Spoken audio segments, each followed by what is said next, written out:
नंदुरबार जिल्ह्यात ऐन दिवाळीत चोरी, सोन्या चांदीच्या दागिन्यांसह रोकड लंपास। नवापूर तालुक्यातील खांडबारा येथील डोंगरीला भागात दिवाळीच्या सुट्टीत एका घरात अज्ञात चोरट्यांनी कडी कोयंडा तोडून घरफोडी केली आहे। या घटनेत चोरट्यांनी 55,000 रुपयांची रोकड, सोन्या चांदीचे दागिने आणि एक सिल्व्हर कोटची गणेश मूर्ती लंपास केली आहे। यामुळे परिसरात भीतीचं वातावरण निर्माण झालंय।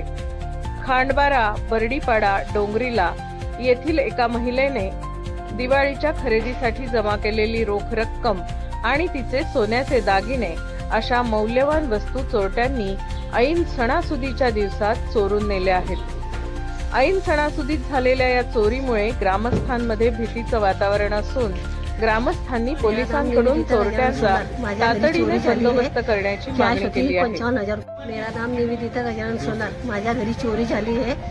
कॅश होती 55,000 रुपये आणि माझ्या आईच्या हाताचे सोन्याचे कानातले होते, 2 ग्रामाची आणि फुली होती 1/2 ग्रामाची आणि गणपतीची मूर्ती होती सिल्वर कलरची आणि बॉडी लोशन केले होते मोठे मोठे 3-4 डझन। एकूण कितीचा मुद्देमाल असेल सर्व? तरी तो सगळा टोटल 70,000चा असेल।